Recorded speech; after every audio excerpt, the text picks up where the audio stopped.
के बहादुर जवानों, मीडिया के मित्रों, मेरे प्रिय असमवासियों,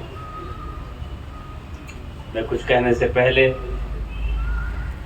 इस कारगिल विजय दिवस के अवसर पर, जो आज हम विजय का बहुत गौरवपूर्ण उच्चारण कर रहे हैं, जिसके कारण आज ये गौरव हमें प्राप्त हुआ है, उन वीर सपूतों को जिन्होंने अपना सब कुछ बलिदान कर दिया हमारे आज के दिन के लिए, मैं उनको अपना नमन अर्पित करता हूँ, उनका अभिनंदन करता हूँ, उनका पुण्य स्मरण करता हूँ। बहनों भाइयों, हम लोग जब पढ़ते थे तो उसमें आता था, पंक्तियाँ आती थी कि एक समर्पण करके कविता थी, तन समर्पित मन समर्पित और यह जीवन समर्पित, चाहता हूँ देश की धरती तुझे कुछ और भी। मेरा सब कुछ समर्पित है, उसके बाद भी संतुष्ट नहीं हूँ, उसके बाद भी मन नहीं मानता, लगता है कि हे माँ तुम्हें और हम क्या दे दें। आगे पंक्ति बढ़ती है, माँ तुम्हारा ऋण बहुत है मैं किंचन, ऐ मातृभूमि तुम्हारा बहुत ऋण हमारे ऊपर है, हम तो एक सामान्य अकिंचन है, किंतु इतना कर रहा फिर भी निवेदन, हाल में लाऊं सजा कर भाल जब, स्वीकार कर लेना दया कर यह समर्पण, गान अर्पित प्राण अर्पित रक्त का कण कण समर्पित, चाहता हूँ देश की धरती तुझे कुछ और भी। यह भाव लिए हुए हमारे सीमाओं की रक्षा करते हुए, देश के स्वाभिमान के लिए जागते हुए हमारे उन नौजवानों ने, अभी हमने दृश्य देखा, एक पूरे कारगिल का जो भूमिका थी, जो बलिदान था, जो युद्ध का अपना योगदान था, उसको इन बच्चों ने अपने प्रस्तुति के माध्यम से दिखाया।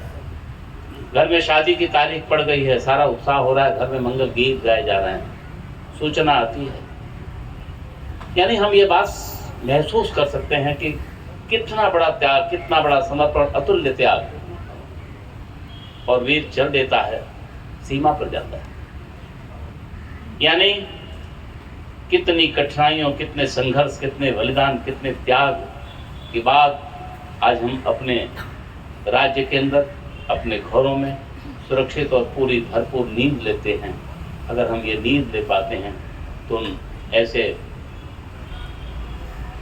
जवानों का, ऐसे नौजवानों का योगदान है, उन्हीं का त्याग है, उन्हीं का बलिदान है, उन्हीं का समर्पण है, तो उन्होंने आज हम अपने घरों में अशांति से रह सकें, हमारी सीमाएं सुरक्षित रह सकें। यानी सब कुछ बलिदान दे करके, सब कुछ त्याग करके उन्होंने मुझे आज का दिन दिखाया। वो तो चले गए,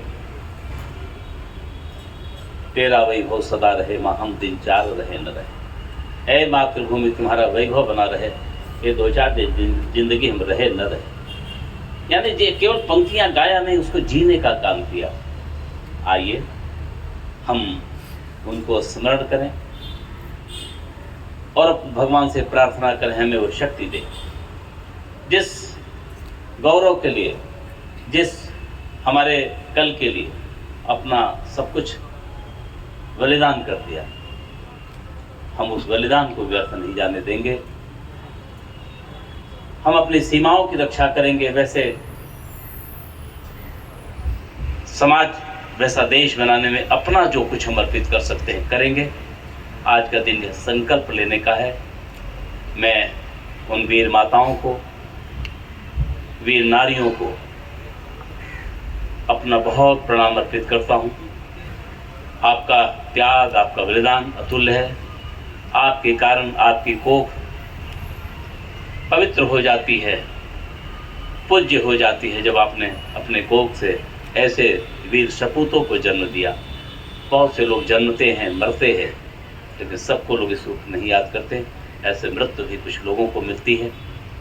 आज उन्हें स्मरण करें, उनके रास्ते पर चल करके एक सुंदर भारत, मजबूत भारत, जैसा कि हमारे मित्र और लेफ्टिनेंट जनरल कलिता साहब ने अपने उद्बोधन में कहा, कोई चुनौतियाँ समाप्त नहीं हुई।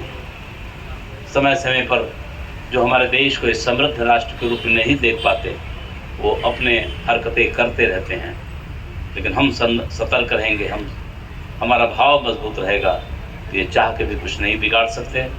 जैसे आपने कारगिल विजय प्राप्त किया, अभी ऑपरेशन सिंदूर को जिस प्रकार से देश के यशस्वी प्रधानमंत्री माननीय नरेंद्र मोदी जी के कुशल नेतृत्व में देश आज हर विजय को प्राप्त कर रहा है, उन कारगिल के शहीदों का भारत बना रहा है, हम अपना क्या योगदान दे सकते हैं, उस दिशा में कुछ संकल्प लें। एक बार फिर से उन माताओं को, उन वीर नारियों को मैं प्रणाम करता हूँ जिन्होंने अपना सब कुछ लगा दिया इस सुंदर भारत के, एक स्वाभिमान भारत के लिए, एक सुरक्षित भारत के लिए। मैं उनको प्रणाम करते हुए आप सभी जो उस रास्ते पर चल रहे हैं, उनका भारत बनाने के लिए यहाँ संकल्पित बैठे हैं, मैं सभी को प्रणाम करते हुए मैं एक बार फिर से उन कारगिल के शहीदों को नमन करते हुए अपनी वाणी को विराम देता हूँ। जय हिंद।